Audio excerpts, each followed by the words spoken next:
ಒಂದು ಮನೆಯ ಹೊರಗೆ ಹಿಮದ ಮೇಲೆ ಕೆಲವು ಹೆಜ್ಜೆ ಗುರುತುಗಳು ಕಾಣಿಸಿಕೊಳ್ತವೆ. ಆ ಹೆಜ್ಜೆಗಳು ಕಾಡಿನಿಂದ ಮನೆ ಒಳಗೆ ಬಂದಿರ್ತವೆ. ಆದರೆ ವಿಚಿತ್ರ ಏನಂದರೆ ಅಲ್ಲಿಂದ ಯಾರು ಹಿಂದಕ್ಕೆ ಹೋಗಿರೋ ಗುರುತು ಇರಲಿಲ್ಲ. ಕೆಲವೇ ದಿನಗಳ ನಂತರ ಅದೇ ಮನೆ ಒಳಗೆ ವಾಸ ಮಾಡ್ತಿರೋಂತಹ 6 ಜನ ಕೂಡ ಕೊಲೆಯ ಸ್ಥಿತಿಲಿ ಸಿಗ್ತಾರೆ. ಇನ್ನೂ ಶಾಕಿಂಗ್ ವಿಷಯ ಏನು ಗೊತ್ತಾ? ಕೊಲೆಗಾರ ಬಹುಶಃ ಅವರ ಸಾವು ಆದಮೇಲೂ ಕೂಡ ಅದೇ ಮನೆಯಲ್ಲಿ ಕೆಲವು ದಿನ ಇದ್ದಿರ್ಬೋದು ಅಂತ ಪೊಲೀಸರಿಗೆ ಅನುಮಾನ ಶುರುವಾಗುತ್ತೆ. ಈ ಅನುಮಾನ ಅವರಿಗೆ ಏನಕ್ಕೆ ಶುರುವಾಯಿತು, ಅಂಥದ್ದು ಅವರು ಏನು ಗಮನಿಸಿದ್ರು ಅನ್ನೋದನ್ನ ನೋಡೋಣ. ಇದು ಯಾವುದೇ ಹಾರರ್ ಮೂವಿ ಅಲ್ಲ. ಇದು 1922ರಲ್ಲಿ ಜರ್ಮನಿಯಲ್ಲಿ ನಡೆದ ನಿಜವಾದ ಅನ್ಸಾಲ್ವ್ಡ್ ಮರ್ಡರ್ ಕೇಸ್. ಹೆಸರು ಹಿಂಟರ್ಕೆಫಿಕ್. ಈ ಕತೆ ಶುರುವಾಗದೆ 1922 ಜರ್ಮನಿಯ ಬೆವೇರಿಯಾ ಪ್ರದೇಶದಲ್ಲಿ ಜನಸಂದಣಿ ಇರುವ ಊರಿನಿಂದ ಸ್ವಲ್ಪ ದೂರದಲ್ಲೇ ಒಂದು ಐಸೋಲೇಟೆಡ್ ಫಾರ್ಮ್ ಇರುತ್ತೆ. ಅದರ ಹೆಸರು ಹಿಂಟರ್ಕೆಫಿಕ್. ಸುತ್ತಮುತ್ತ ಹೊಲಗಳು, ಕಾಡು ಮತ್ತು ತುಂಬ ದೂರದವರೆಗೆ ಬೇರೆ ಮನೆಗಳೇ ಇರಲಿಲ್ಲ. ಅಲ್ಲಿ ಆಂಡ್ರೆಸ್ ಗ್ರೂಬರ್, ಅವರ ಪತ್ನಿ ಕೆಜೆಲಿಯಾ, ಅವರ ವಿಧವೆ ಮಗಳು ವಿಕ್ಟೋರಿಯಾ, 2 ಮಕ್ಕಳು ಮತ್ತು ಮೆರಿಯಾ ಅನ್ನೋ ಹೊಸ ಮೇಡ್ ಕೂಡ ಸೇರಿ ಒಟ್ಟು 6 ಜನ ಆ ಮನೆಯಲ್ಲಿ ವಾಸ ಮಾಡ್ತಾ ಇರ್ತಾರೆ. ಆದರೆ ಈ ಕೊಲೆಯು ನಡೆಯೋದಕ್ಕೂ ಮುಂಚೆ ಮನೆಯ ಸುತ್ತಮುತ್ತ ವಿಚಿತ್ರ ಘಟನೆಗಳು ನಡೆಯೋದಕ್ಕೆ ಶುರುವಾಗ್ತವೆ. ಒಂದು ದಿನ ಆಂಡ್ರಿಸ್ಗೆ ಮನೆಯ ಜಾಗದಲ್ಲಿ ಯಾರೋ ಬಿಟ್ಟೋದ ನ್ಯೂಸ್ ಪೇಪರ್ ಸಿಗುತ್ತೆ. ಆದರೆ ಅವರು ಆ ನ್ಯೂಸ್ ಪೇಪರ್ನ ಆರ್ಡರ್ ಮಾಡೇ ಇರಲಿಲ್ಲ. ಅಷ್ಟೇ ಅಲ್ಲ, ಮನೆ ಆಟಿಕ್ನಿಂದ ವಿಚಿತ್ರ ಶಬ್ದ ಬರ್ತಿದೆ ಅಂತ ಮನೆಯ ಮೇಡ್ ಕೂಡ ಹೇಳಿರ್ತಾಳೆ. ಅವಳು ಅದರಿಂದ ಭಯ ಪಟ್ಕೊಂಡು ಕೆಲಸನೂ ಕೂಡ ಬಿಟ್ಟೋಗಿರ್ತಾಳೆ. ಒಂದಿನ ಆಂಡ್ರಿಸ್ ಮನೆಯ ಹೊರಗಿನ ಫ್ರೆಶ್ ಸ್ನೋನಲ್ಲಿ ಹೆಜ್ಜೆ ಗುರುತುಗಳು ನೋಡ್ತಾರೆ. ಆ ಫುಟ್ ಪ್ರಿಂಟ್ ಕಾಡಿನಿಂದ ಫಾರ್ಮ್ ಕಡೆಗೆ ಬಂದಿದ್ದವು. ಆದರೆ ಮನೆಯಿಂದ ಕಾಡಿನ ಕಡೆಗೆ ಹಿಂದಿರುಗಿರುವ ಫುಟ್ ಪ್ರಿಂಟ್ಸ್ ಇರೋದಿಲ್ಲ. ಅಂದರೆ ಯಾರೋ ಕಾಡಿನಿಂದ ಮನೆಗೆ ಬಂದಿದ್ದಾರೆ, ಆದರೆ ಅವರು ಮತ್ತೆ ಹೊರಗೆ ಹೋಗಿರೋ ಗುರುತು ಕಾಣಿಸೋದಿಲ್ಲ.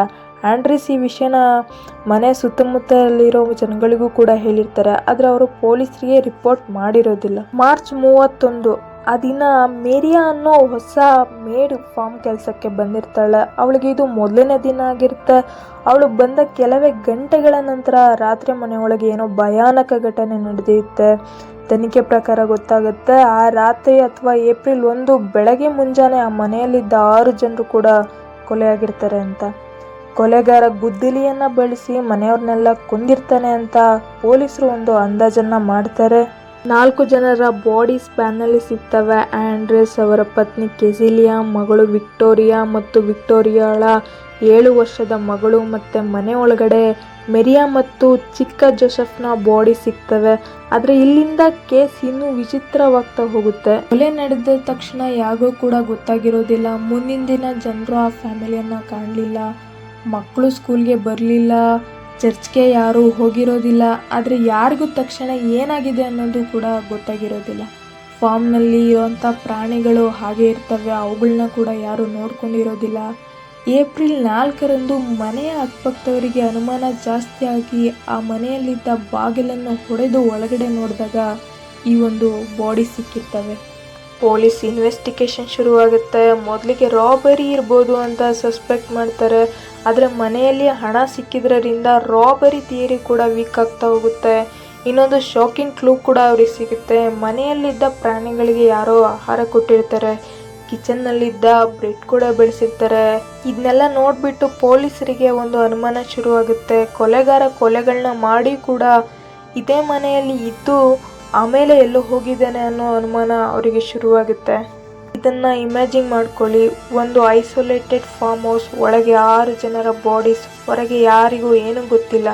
ಆದರೆ ಅದೇ ಸಮಯದಲ್ಲಿ ಯಾರೋ ಮನೆಯ ಅನಿಮಲ್ಸ್ಗೆ ಆಹಾರ ಕೊಡ್ತಿರ್ತಾರೆ, ಮನೆಯೊಳಗೆ ಫೈರ್ ಬೆಳೆಸಿರ್ತಾರೆ ಮತ್ತು ಆಹಾರ ತಿಂದಿರ್ತಾರೆ. ಹಾಗಾದರೆ ಕೊಲೆಗಾರ ಯಾರು?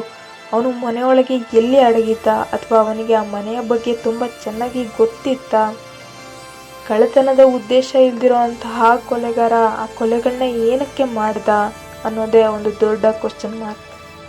ಪೊಲೀಸರಿಗೆ ಕೊಲೆಗಾರ ಕೊಲೆಗಳನ್ನ ಮಾಡಿ ಆ ಮನೆಯಲ್ಲಿ ಇರ್ಬೋದು ಅಂತ ಅನುಮಾನ ಶುರುವಾಗಿದ್ರು ಕೂಡ ಅದೇ ಸತ್ಯ ಅಂತ ಕೂಡ ಹೇಳೋದಕ್ಕೆ ಆಗೋದಿಲ್ಲ. ಇನ್ನೊಂದು ವಿಚಿತ್ರ ಏನಂದರೆ, ಕೊಲೆಗಾರ ಕೊಲೆಗೆ ಬಳಸಿದ್ದ ವೆಪನ್ ಮನೆಯದ್ದೇ ಆಗಿತ್ತು.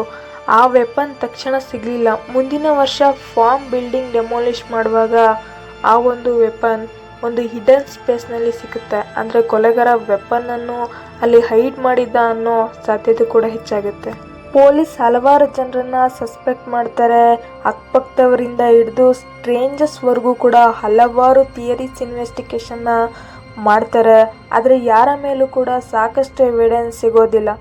ವರ್ಷಗಳ ನಂತರವೂ ಇನ್ವೆಸ್ಟಿಗೇಷನ್ ಮುಂದುವರಿಯುತ್ತೆ. ಕೊನೆಗೂ ಕೂಡ ಯಾರು ನಿಜವಾದ ಕಿಲ್ಲರ್ ಅನ್ನೋದನ್ನು ಅಫಿಷಿಯಲಿ ಪ್ರೂವ್ ಮಾಡಲು ಆಗೋದೇ ಇಲ್ಲ.